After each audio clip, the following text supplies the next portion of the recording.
लगातार भारत एक्सप्रेस पर हम आपको नतीजे और अभी भी जो रुझान आ रहे हैं उनकी फिगर्स को बता भी रहे हैं। आप स्क्रीन पर देख सकते हैं एनडीए 293, इंडिया गठबंधन 232 और अदर्स 18 पर हैं। लगातार मेरे साथ मेहमान भी बने हुए हैं। स्टूडियो में मेरे साथ सुनील मिश्रा जी हैं, साथ में मेरे साथ संजय बलोदी जी हैं और विक्रम उपाध्याय जी हैं। लगातार चर्चा जारी है प्रियंका गांधी को लेकर के। यहाँ सुनील जी, मैंने सवाल शुरू किया था। प्रियंका गांधी, देखिए आज इनकी बॉडी लैंग्वेज अलग ही उत्साह के साथ दिख रही है और हो भी क्यों ना, जिन सीटों पर उन्होंने जबरदस्त तरीके से प्रचार किया उसने रिजल्ट भी दिया। और केएल शर्मा को लेकर के आज ये सोशल मीडिया पर बड़ी कॉन्फिडेंट दिखाई दी। उन्होंने कहा मुझे पहले से पता था कि आप कर जाएंगे बेहतर प्रदर्शन। और स्मृति ईरानी को जिस तरीके से पहले मीसा भारती कुछ कह रही हैं, सुन लेते हैं। जो तेजस्वी ने 17 महीनों में जो काम करके दिखाया उसके प्रति विश्वास दिखा लोगों में, जो 5 लाख सरकारी नौकरी देने का काम किया है।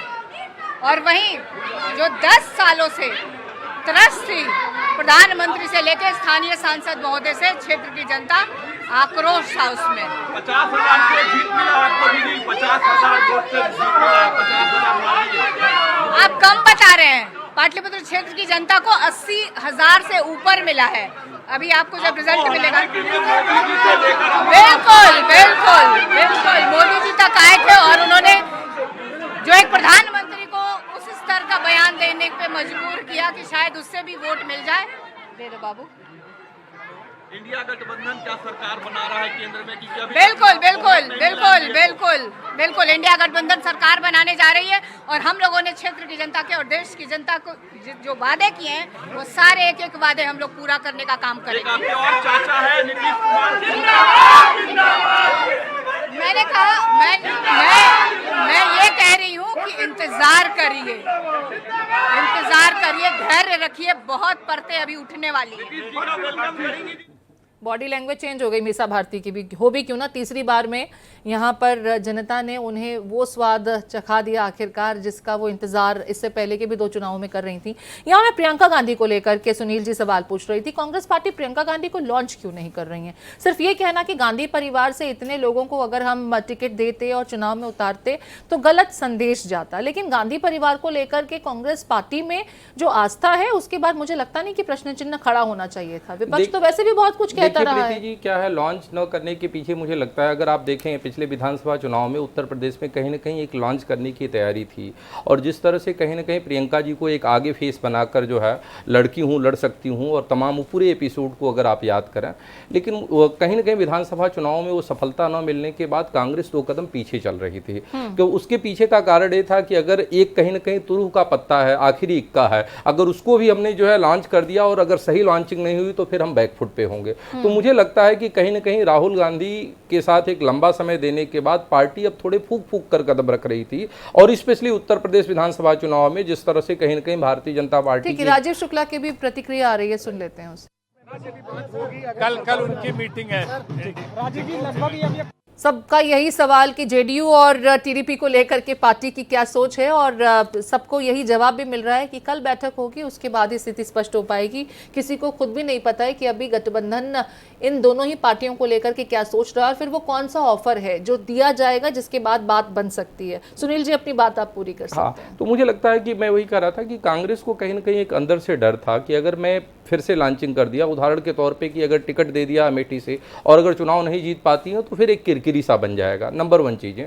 दूसरा, कहीं ना कहीं मुझे लगता है कि किसी एक पार्टिकुलर जगह से प्रियंका को लॉन्च न करके एक अपनी स्ट्रेटजी, कोर स्ट्रेटजी का हिस्सा कांग्रेस बनाना चाहती थी कि कैसे उनसे हिमाचल में भी कैंपेन कराई जाए, गुजरात के कुछ हिस्से में कैंपेन कराई जाए। में तो कुछ हुआ नहीं, देखिए हुआ नहीं, वो अलग बात है चीजें, लेकिन कहीं ना कहीं कैंपेन करने से एक कैडर में मोटिवेशन जो आता है, एक कैडर जो है जमीन पे आपको दिखता है। कई प्रदेशों में क्या होता है, आपको फायदा नहीं मिलता है, लेकिन उसकी फायदा चूंकि सोशल मीडिया का ट्रेंड है, वो न्यूज का ट्रेंड है, उसका फायदा। वाराणसी में भी प्रियंका उतनी डिंपल यादव के साथ में, और जब वो जनता के बीच पहुंची, उनका रोड शो था, अपार भीड़ पहुंची और प्रियंका बड़ी कॉन्फिडेंटली यहाँ पर कहती दिखाई दी कि ये किराए की भीड़ नहीं है।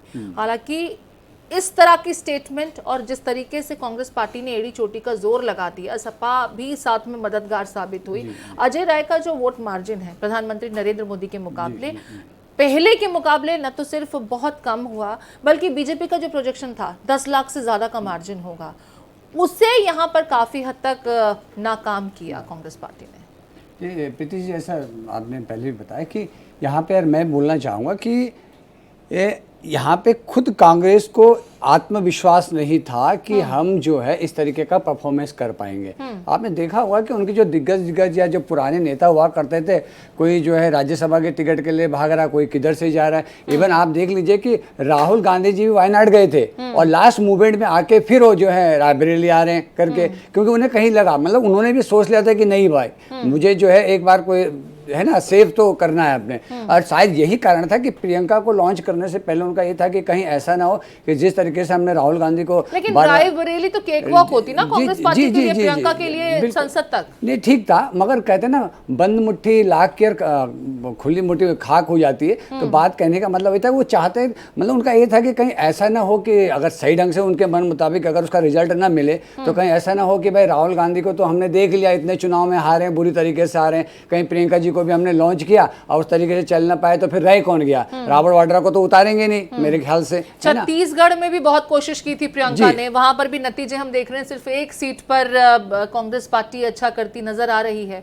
लेकिन मध्य प्रदेश पूरी तरह से इनके हाथ से धुल गया और नतीजे जैसे विधानसभा के चुनाव में देखने को मिले थे, कमोबेश वही स्थिति इस वक्त लोकसभा चुनाव में, बल्कि उससे भी ज्यादा स्थिति खराब हो गई। जबकि तब आपने इससे पहले के चुनाव में मध्य प्रदेश में बहुत अच्छा किया था, कमलनाथ और उनके बेटे जो हैं वो डेंट लगा गए। जी जी, जैसे वाराणसी में जैसे आपने कहा ना कि वो मेरे ख्याल से वो डिम्पल जी के साथ आना उनका ना एक कह सकते हैं कि एक खाना पूर्ति में वैसे कहूँगा, एक खाना पूर्ति के तौर पर उसे देखा गया था।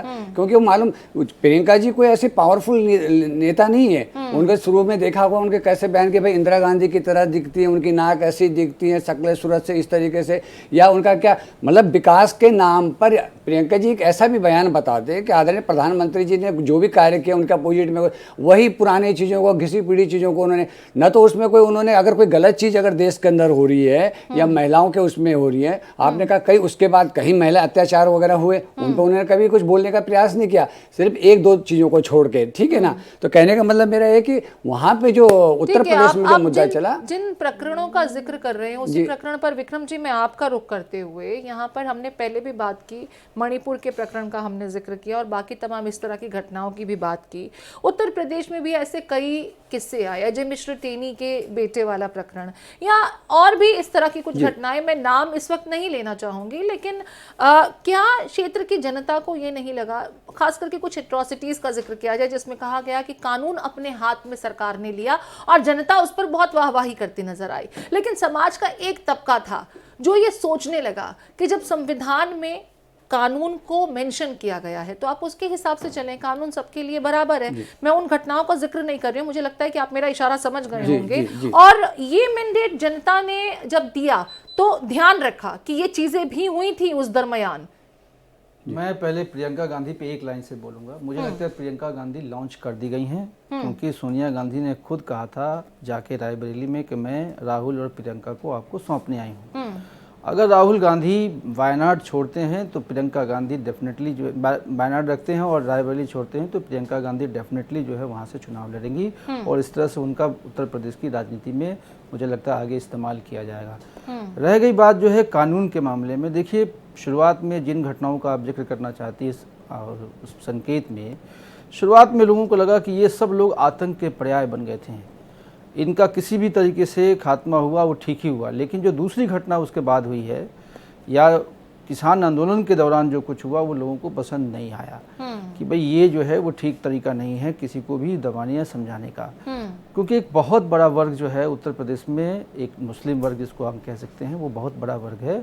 और पीछे 2019 में बीजेपी ने उन क्षेत्रों में भी चुनाव जीते जहाँ पे मुस्लिम डोमिनेंट है, वहाँ की मुस्लिम महिलाओं ने खूब जम के वोट दिया। मुझे लगता है शायद इस बार वो सेंटिमेंट्स बिल्कुल ही अगेंस्ट गई बीजेपी के उत्तर प्रदेश में कि इस तरह की जितनी घटनाएं हुई हैं वो कानून के बजाय गैर कानूनी तरीके से तो मैं नहीं कहूँगा, लेकिन एक्स्ट्रा जुडिशियल जिसको बोलते हैं वो किलिंग्स वगैरह ये हुई हैं। ये लोगों को इस सभ्य समाज में देखें, हिंदुस्तान के लोग हैं वो बहुत ही जो है संवेदनशील लोग हैं और कोई भी गलत काम किसी के द्वारा भी किया गया हो उसको बहुत ज़्यादा उसका समर्थन नहीं देते हैं। लेकिन मैं कह रहा हूँ चुनाव पे इसका बहुत असर नहीं हुआ। ये घटनाएं तो हुई, लोगों को बुरा भी लगा, लेकिन इस चुनाव में जो उत्तर प्रदेश में जो बीजेपी की दुर्गत हुई है, मुझे लगता है इसका 2 ही कारण प्रमुख है।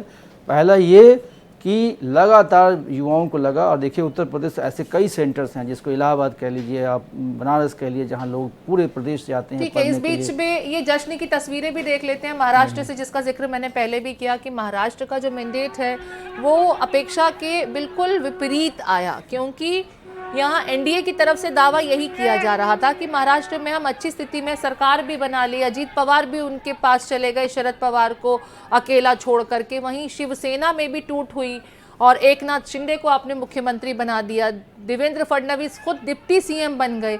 बावजूद इसके तमाम गुणा घटा जमा सब कुछ करके जितनी कैलकुलेशंस हो सकती हैं, मैथ्स के तमाम फॉर्मूले लगा लिए गए, लेकिन ये स्थिति भी महाविकास अघाड़ी के फेवर में चली गई। लेकिन आप तो भ्रष्टाचार और बाकी तमाम चीज़ों के आरोप लगाते रहे, उनको चुनाव आयोग से भी मदद नहीं मिली, सुप्रीम कोर्ट का रुख किया, वहाँ से भी मदद नहीं मिली, अपना सिंबल तक लूज कर गए। फिर भी जनता क्या सोच रही थी वो इन नतीजों में रिफ्लेक्ट हो रहा है, इसे आप कैसे देखते हैं? देखिए, भारतीय जनता के बारे में एक बात बिल्कुल स्पष्ट रूप से है कि यहाँ चुनाव केवल गणित के हिसाब से नहीं, आप अंक गणित लगा के, समीकरण लगा के आप ये तो बना सकते हैं कि भाई हम चुनाव ऐसे जीत जाएंगे, लेकिन कई बार संवेदनाएं जो है ना वो हमेशा गणित से ऊपर होती हैं। और महाराष्ट्र में खास करके संवेदनाएं जो हैं बीजेपी और एनडीए के खिलाफ हो गई थी। उसके 2 कारण थे। पहला ये कि आप देखेंगे जो उद्धव ठाकरे हैं, उद्धव ठाकरे बाल ठाकरे के पुत्र हैं। आप छोटी सी बात में आपको पीछे ले जाना चाहता हूँ। जब आप ये बाल ठाकरे जिंदा थे तो राजनीति में मुझे लगता है उद्धव से ज़्यादा राज ठाकरे की प्रमुखता थी, वो चलते थे। लेकिन जैसे वो अलग हुए, उन्होंने अलग राजनीतिक दल बनाया और उसका जब उन्होंने टेस्ट किया तो वो फेल हुए। इसी तरीके से अब जब राज ठाकरे अलग होकर अगर सफल नहीं हुए तो ये मानना चाहिए कि बाल ठाकरे की विरासत को महाराष्ट्र इतना जल्दी नहीं भूलने वाला है। शरद पवार भी बहुत ही एक महाराष्ट्र में एक रिस्पेक्टेबल लीडर माने जाते हैं, हालांकि उनकी उम्र हो गई है, लेकिन उनको भी अगर छोड़ के गया, तो मैं गया था महाराष्ट्र में कई जगह, हम लोगों ने वहाँ यात्राएं की, तो लोगों को लगा कि नहीं, शरद पवार के साथ धोखा हुआ, बाल ठाकरे के साथ धोखा हुआ, उनके बेटे के साथ धोखा हुआ। और मुझे लगता है सेंटिमेंट्स के कुछ वोट्स जो है ना वो बीजेपी से या एनडीए से छिटक के महाराष्ट्र अघाड़ी के पास गया, और यही इसका जो है परिणाम में दिख भी रहा है। ठीक है संजय जी, यहाँ दिल्ली का जिक्र करना चाहूँगी।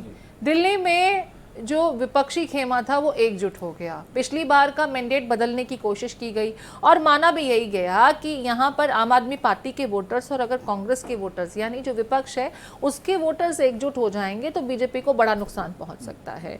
कन्हैया कुमार बहुत अच्छे वक्ता भी हैं और बहुत जोर शोर के साथ में कांग्रेस पार्टी ने उनको कोशिश किया प्रोजेक्ट करने का। बावजूद इसके बीजेपी ने दिल्ली को लेकर के जो असेसमेंट किया था वो सटीक भी बैठा, नतीजे दिल्ली में बीजेपी के हक में गए। सिर्फ एक सवाल, स्वाति मालीवाल का प्रकरण क्या इनके लिए घातक साबित हुआ और सेल्फ गोल कर गया आम आदमी पार्टी के खिलाफ? जी प्रीति जी, निश्चित तौर पे कहीं ना कहीं इस चीज़ को तो प्रभाव पड़ा है, मगर इससे भी अधिक डेंजरस तब हो सकता था आम आदमी पार्टी के लिए अगर स्वाति मालीवाल जी खुलकर बाहर आती और मीडिया के सामने आती। कहीं ना कहीं वो बिल्कुल संकोची थी और किसी भी बात को लेकर बयानबाजी नहीं कर रही थी, तो कहीं ना कहीं ऐसा था कि भाई उन्हें कहीं ना कहीं प्रेशर और दबाव था। तो उस समय तो यही ध्यान में आ रहा था कि अरविंद केजरीवाल जी जो अभी कारागार में हैं वो तो कहते हैं मुझे मारने का षड्यंत्र रचा जा रहा है। तो मैं सोचता था कि कहीं ऐसा ना हो कि स्वाति मालीवाल जी के साथ जो है इसी प्रकार का कुछ हो, है ना। रहा बीजेपी की बात, तो बीजेपी ने एक नैतिकता के आधार पर इस बात को रखने का प्रयत्न किया, मगर जब स्वयं स्वाति मालीवाल जी इस पर आगे नहीं आई तो उन्होंने मुद्दा छोड़ दिया। मगर कहने का मतलब है कि केजरीवाल जी या आम आदमी पार्टी आतिशी जी हैं जो तमाम वो लोग हैं कि आप देखिए कि ये प्रकरण सेल्फ गोल भी कहेंगे बहुत बड़ा प्रकरण था। इस पर दुर्भाग्य है कि न तो अखिलेश यादव कुछ बोलते हैं, न राहुल गांधी जी कुछ बोलते हैं, न कोई तीसरा विपक्षी संगठन दल कोई बोलता है। भाई क्यों नहीं बोलता है? अगर भाजपा, मैं कहता हूँ ठीक है, महिलाएं कोई भी हो, किसी भी शासनकाल में हो, अगर कुछ भी अत्याचार होता है तो निश्चित तौर पर सबको प्रखरता से जो उन बातों को उठाना चाहिए। यहाँ पर देखिए कि एक मुख्यमंत्री का साधारण सा पीए जो है एक वर्तमान जो महिला सांसद हो रही हैं उनको उन्होंने स्वयं कहा है, स्वाति जी ने, कि भाई पेट पे लात घुस्से मार दिए जाते हैं, वो मुझे मेडिकल ढंग का में भी आई, जाता है, वो तमाम मेडिकल में चीजें, भी आया, बिल्कुल। इसके बावजूद भी इस तरीके का मतलब उन पे एक्शन नहीं लिया गया। आप मतलब बेशर्मी की हद देखिए, बेशर्मी की हद देखिए कि केजरीवाल जी या की- इसको इस तरह से समझा जाए कि दिल्ली की जनता को केंद्र में प्रधानमंत्री मोदी ही चाहिए, बिल्कुल। और जब दिल्ली की बात आती है, दिल्ली से जुड़े मुद्दों की बात आती है, तो उन्हें केजरीवाल से अच्छा विकल्प अभी भी दिल्ली की राजनीति में समझ नहीं आता। हालांकि जब अब इसके बाद दिल्ली के चुनाव होंगे तो क्या ये नतीजे दोबारा से बिल्कुल। फिर से देखने को मिलेंगे, इसका बिल्कुल। इंतजार रहेगा। बिल्कुल प्रीति जी। मैं हरियाणा का जिक्र भी करना चाहूंगी, दिल्ली से सटा हुआ एक जी, गुरुग्राम जी। भी है, और हरियाणा का जो हम लगातार इस वक्त स्क्रीन पर आंकड़ा भी दिखा रहे हैं, 5-5 हो गया है, 5 बीजेपी और 5 कांग्रेस। एग्जिट पोल्स में बीजेपी की क्लीन स्वीप दिखाई जा रही थी हरियाणा में। पहले विक्रम जी आपका रुख करते हुए, हरियाणा में क्या हुआ, क्योंकि अब तो सरकार भी खतरे में है। देखिए, हरियाणा में मैं काफ़ी घुमा हूँ और मुझे जो समझ में आई बात कि किसान आंदोलन जो है हरियाणा में बहुत बड़ा एक इफेक्ट डालने वाला एक मुद्दा रहा। खास करके जाट लोगों में ये लगा कि किसानों की बात जो है बीजेपी नहीं सुनती है। इसके अलावा जैसे कई जगह सिरसा में है, बाहर से लोग आए, उनको टिकट मिल गया, जिंदल को टिकट मिल गया। ये अंदर बीजेपी में भी बड़ी खलबली मची थी इन चीज़ों को लेके कि जो लोग बाहर से आते हैं उनको तुरंत टिकट मिल जाता है और कार्यकर्ताओं को कहा जाता है कि इनको जिताओ। हालांकि जिंदल भी जीते, लेकिन उधर सिरसा में अशोक हार गए। लेकिन मुझे जो दोस्त बातें समझ में आई कि हरियाणा में किसान आंदोलन और एंटी जाट जो है एक इमेज बन गई है बीजेपी की, वो कहीं ना कहीं इनको उसका एक परिणाम भुगतना पड़ा। ठीक है, यहाँ पर गुरुग्राम की सीट को लेकर के राव इंद्रजीत सिंह, मुझे तो ये सुनने को मिला कि बीजेपी के खुद जो प्रेजेंट विधायक भी थे वो भी उनके प्रचार में नहीं पहुंच रहे थे। इस बीच ये जश्न की तस्वीरें भी आपको लगातार दिखा रहे हैं। प्रधानमंत्री नरेंद्र मोदी कार्यकर्ताओं को शाम 7 बजे के बाद संबोधित भी करने वाले हैं। गुरुग्राम को लेकर आप अपनी बात रख सकते हैं। देखिए, राज बब्बर जब पहुंचे वहाँ पे तो देखिए पूरा जो गुरुग्राम का एक इलाका जो ग्रामीण इलाका है ना, वो मुस्लिम डोमिनेटेड इलाका है। वो पहले से लोगों को मालूम है, शहरी इलाका में हमेशा बीजेपी को वोट मिलते रहे हैं। लेकिन जैसा मैंने अभी बताया कि बीजेपी में अंदर खाने काफ़ी फूट रही है। बीजेपी के लोग एकजुट होकर चुनाव नहीं लड़े हैं, उसके कई कारण हैं। टिकट बंटवारा है, दूसरा क्या है, कुछ जो है जो वर्ग जो है बाद में जो हटा दिए गए हैं, उनको जो है सीटें नहीं मिली।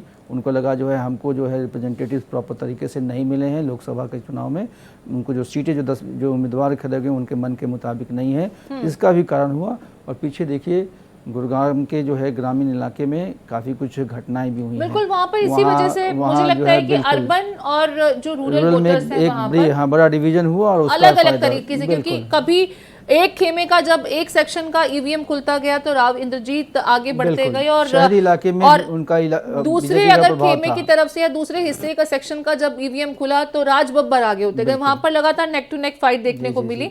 और जब जनता इस तरीके से आपको नेक टू नेक फाइट देती है तो ये समझना पड़ता है, असेसमेंट जरूरी हो जाता है। राज बब्बर गए थे तो जो विवादास्पद जो उन्होंने बयान दिया था कि किसी एक मुस्लिम लीडर का नाम मैं नहीं लूंगा, कि उनको मंच पे बुला के उन्होंने कहा मेरे लिए गर्व की बात है कि ये मंच पे आए, तो वो एक संदेश एक वर्ग की तरफ गया कि भाई उन्होंने खुल के वोट किया, इनको और किसी को किया नहीं। ठीक है, ये बहुत खूबसूरत तस्वीरें भी हैं, और आज तो इन लोगों के लिए देखिए मुस्कुराहट चेहरे पर है जो वो भी नजर आ रही है। जाहिर है मेहनत बहुत की गई इन लोगों की तरफ से, इनको सर्टिफिकेट मुझे लगता है दिया जा रहा है। बिल्कुल ठीक है, तो ये तस्वीरें भी हम लगातार दिखा रहे हैं। तमाम प्रत्याशी अब जब जीतते जा रहे हैं, क्योंकि अब रुझान नहीं, अब नतीजे अब सीधे सीधे आ रहे हैं। सर्टिफिकेट दिया जा रहा है, चुनाव जीतने के बाद दिया जाता है। तो उत्तर प्रदेश को लेकर के भी बात होगी, लेकिन उत्तराखंड का इस वक्त मैं जिक्र करना चाहूंगी। पुष्कर सिंह धामी, मुझे लगता है सुन लेते हैं, पहले सुन लेते हैं डिम्पल। सबसे पहले तो मैं मैनपुरी लोकसभा क्षेत्र के सभी लोगों को धन्यवाद देना चाहूंगी कि उन्होंने समाजवादी विचारधारा का जो समर्थन किया है और जिस तरह का साथ और आशीर्वाद दिया, तो सबसे पहले तो मैं उनको दिल से धन्यवाद देना चाहूंगी। इसी के साथ समाजवादी पार्टी की प्राथमिकता रहेगी कि मैनपुरी का विकास आगे कैसे बढ़े। इंडिया गठबंधन ने बड़ा अच्छा प्रदर्शन किया है, प्रत्याशी नाम आए हैं, कैसे देख रही हैं आप, क्या कहना चाहती हैं? मैं समझती हूँ उत्तर प्रदेश की जनता ने भारतीय जनता पार्टी को एक सबक सिखाने का काम किया है। उनका अहंकार, उनकी तृष्णा को तोड़ने का काम किया है कहीं ना कहीं। और जिस तरह सभी समाज और सभी वर्ग के लोग एक साथ आए और जिस तरह समर्थन दिया, क्योंकि सभी लोग त्रस्त हैं और जो मौजूदा सरकार थी वो ये मानने को तैयार नहीं थी कि जनता परेशान है, कि युवा परेशान है, कि हमारी माताएं बहनें परेशान है, कि किसान परेशान है, कि मजदूर बुनकर सभी लोग परेशान है, और कहीं ना कहीं ये लोगों की जीत है। मैम, लगातार ये देखा जा रहा है कि इंडिया गठबंधन अब अपने प्रधानमंत्री पर दबाव कर ठीक है, यहाँ पर डिम्पल यादव को आप सुन रहे थे, मैनपुरी से जीत गई हैं, अपना सर्टिफिकेट लेकर के अब वो जा रही हैं। और इस दरमियान मैं संजय जी, हालांकि उत्तराखंड पर पहले सवाल लेना चाह रही थी, लेकिन यूपी में कांग्रेस पार्टी और समाजवादी पार्टी ने जिस तरीके से मिलजुल करके चुनाव लड़ा, प्रियंका के साथ में डिम्पल यादव, उन सीट्स पर जहां पर टफ फाइट उनको मिल रही थी या जहां उनका जीतना बहुत मुश्किल था, और राहुल गांधी और अखिलेश। जी, मैंने जैसे कहा कि कांग्रेस के पास ले देकर कोई अगर महिला के नाम पर कोई कैंपेनर मिलता था तो स्टार प्रचारक के रूप में तो वो प्रियंका थी, क्योंकि गांधी परिवार से भी थी और बहुत सारे उन पे जो लेबल लगे हुए थे प्रतिष्ठा के कि भाई गांधी परिवार से तो निश्चित तौर पर उसका प्रभाव पड़ेगा। मगर मेरा आज भी कहना है कि वहाँ पे जिस तरीके से तुष्टिकरण अपनाया गया, जिस तरीके से वोट जिहाद की जहाँ पे बात की गई, ठीक है, जातिगत उस पर टिकटों का उन्होंने जो भी है जातिगत आधार पर टिकटों का बंटवारा सापा कांग्रेस तो सभी ने किया है। एमवाई का मुद्दा उन्होंने समाजवादी पार्टी की ओर से बनाया गया है, ठीक है ना, तो उसमें खासकर बहुसंख्यकों का भय दिखाया गया दूसरे एक विशेष वर्ग को कि भाई अगर ये आएंगे तो ऐसा हो जाए। जैसे मैंने कहा कि कांग्रेस के झूठ में सापा भी उतनी ही शामिल इसको इस तरीके से नहीं देखें कि प्रधानमंत्री नरेंद्र मोदी या जो बीजेपी के शीर्ष चेहरे भी थे, वो भी जब जनता के बीच जा रहे थे, यूपी की जनता को बार बार दो शहजादे बताया जाता था। कांग्रेस पार्टी और समाजवादी पार्टी को शायद खुद भी अपनी इतनी सीटें लाने का भरोसा नहीं होगा, लेकिन बीजेपी के प्रचार में कहीं ना कहीं फोकस में समाजवादी पार्टी और कांग्रेस रहती थी। आप उन्हें पब्लिसिटी दे रहे थे, जनता के बीच आप उन्हें पोर्ट्रे कर रहे थे। वो तो बिल्कुल सही कहा आपने कि वो तो स्वयं बड़े खुश हो रहे थे शहजादे नाम सुन के, तो बार बार कह रहे थे कि प्रधानमंत्री जी हमें शहजादे कर रहे हैं, मतलब कहने का मतलब, पर उनका शहजादे कहने का तरीका, कहने का तात्पर्य कुछ और था। ठीक है, लेकिन दोनों ऐसे परिवार से आते हैं, वो संदेश नहीं समझ में आया। और इसी वजह से जो हम स्क्रीन पर 35 या 34 देख रहे हैं बीजेपी की, और बची हुई जो सीटें हैं वो कांग्रेस और समाजवादी पार्टी के साथ में मिल रही हैं। तेज प्रताप को सुन लेते हैं इस बीच जरा। लेकिन अभी तक पहुंचा ही नहीं, 260 भी नहीं पहुंचा उन लोग। तेज प्रताप को हालांकि बिहार की जनता खुद कितना गंभीरता के साथ लेती है, इस पर मैं टिप्पणी नहीं करूंगी। मेरे साथ में चयनिका उनियाल जी जुड़ गई हैं कांग्रेस पार्टी से। चयनिका, उत्तराखंड को लेकर के आपसे कमेंट चाहूंगी, फिर मैं चाहूंगी मेरे मेहमान भी उस पर अपनी प्रतिक्रिया दें। उत्तराखंड में क्लीन स्वीप हुई और बीजेपी ने जिस तरीके से यूसीसी और इस तरह के कुछ कठोर फैसले लिए, वहां पर कांग्रेस पार्टी रिवाइव नहीं कर पाई। हालांकि उत्तराखंड के बारे में कहा जाता है कि एक बार बीजेपी को मौका मिलता है, दूसरी बार क्षेत्र की जनता अपना मैंडेट चेंज कर देती है, लेकिन न तो विधानसभा चुनाव में वो मैंडेट चेंज होता दिखा और न ही लोकसभा चुनावों में। देखिए, उत्तराखंड में मैं मीडिया प्रभारी के तौर पे वहाँ पे थी और मैंने देखा कि जो वहाँ की कांग्रेस है उसने बड़ी ही मजबूती के साथ चुनाव भी लड़ा, और ये पहले चरण का चुनाव था। और आप ये देखिए कि पहले चरण के चुनाव के दौरान जिस तरीके का हर तरीके से प्रेशराइज जो है सत्ता के द्वारा करने की कोशिश की जा रही थी, विपक्षी दल के जो बैंक अकाउंट थे उनको सील कर देना, बार बार मनोवैज्ञानिक तरीके से लोगों पर दबाव डालने की कोशिश करना, जो विपक्षी दल हैं उनको उनमें तोड़फोड़ करके उनका मनोबल गिराने की कोशिश करना, वो सारी चीजें भी चल रही थी। लेकिन पहले चरण के बाद से धीरे धीरे जैसे चुनाव उठा तो उसका परिणाम आज हम देख रहे हैं। उत्तर प्रदेश में विक्रम जी 8% लोग ऐसे जिन्हें राम मंदिर या हिंदुत्व का मुद्दा समझ में आता है और उसका असर जो है नतीजों में रिफ्लेक्ट होता है। उत्तराखंड में इसके विपरीत हुआ। यूसीसी जैसा मुद्दा और पुष्कर सिंह धामी को तो हमने खुल करके हिंदुत्व जैसे विषयों पर बोलते देखा। वहां की जनता को ये मुद्दा समझ भी आता है और वो बीजेपी के लिए मुफीद भी साबित। मैं बोलना चाहूँगा, ठीक है, मैं आपके पास भी आती हूँ विक्रम जी से कमेंट लेकर। पुष्कर सिंह धामी देखिए एक ऐसे सुलझे हुए मुख्यमंत्री है जिन्होंने हर मसले को बहुत गंभीरता से लिए। आप देखिए जो लोग फंसे हुए थे खदान में, उसके लिए उन्होंने कितनी मेहनत की। जो बद्रीनाथ केदारनाथ का जो यात्रा है, पूरे देश से लोग आते हैं, उसकी यात्रा का उन्होंने ठीक से संयोजन किया। इसके अलावा उनका जो एक प्रशासन है, लगता नहीं है कि भाई कोई बायस्ड होकर काम कर रहा है। और मैंने ये देखा उत्तराखंड में जो लोग यहाँ से गए हैं उनको एक बेहतर इंफ्रास्ट्रक्चर दिखा है, बेहतर प्रशासन व्यवस्था दिखी है। और देवभूमि ऐसे ही नहीं कहा जाता है, वहाँ हिंदुत्व का नारा खूब चलता है, लोग हिंदुत्व को मानते हैं और ये पहले से ही इसकी संभावना थी कि उत्तराखंड में बीजेपी चारों सीटें जीतेगी। संजय जी, आपका क्या टेक है इसको लेकर? जी प्रीति जी, मैं ये बताना चाहूँगा कि आपने देखा होगा कि उत्तराखंड को लेकर आदरणीय प्रधानमंत्री जी और मुख्यमंत्री माननीय श्री पुष्कर सिंह धामी के बीच एक बड़ा समन्वय, सीधा सा एक समन्वय स्थापित हुआ है। जैसे मैंने पहले भी पिछले दूसरे तीसरे चरण के फेज में जब चैनल पे यहाँ पे आपके स्टूडियो में आए थे, बात मैंने रखी थी, और वो समन्वय का आधार ये बना कि आज जो है 5 की 5 सीटें जो हैं बड़े अच्छे मार्जिन से जो है भारतीय जनता पार्टी जीती है। निश्चित तौर पे प्रधानमंत्री और पुष्कर सिंह धामी जो डबल इंजन की जो सरकार चल रही है, और उसके बाद माननीय मुख्यमंत्री जी धामी जी ने जिस प्रकार से निर्णय लिए हैं उसका प्रभाव भी रहा है। तो इस समय लोगों ने जरूर देखा है कि मुख्यमंत्री जी का जो कार्य रहा है, जिस तरीके से उनके निर्णय रहे, निश्चित ही साहसिक और बड़े अच्छे निर्णय रहे हैं। जैसा उन्होंने, मेरे मित्र ने कहा कि जैसे वो यूसीसी का बिल है, देखिए आज पूरे देश में उसको लागू करने की अगर हम बात करते हैं, उसमें मजार तोड़ने की जो बातें, मजार हटाने की अतिक्रमण वाली जो बात आई थी उसमें हुआ, मैंने उसमें हिंसा सबने देखी थी। बिल्कुल है ना, अवैध जगह अवैध निर्माण करना सरकारी जमीनों पर, कई कठोर डिसीजन लिए गए पुष्कर सिंह धामी द्वारा, और वो मुझे लगता है कि जनता ने उसे सराहा भी।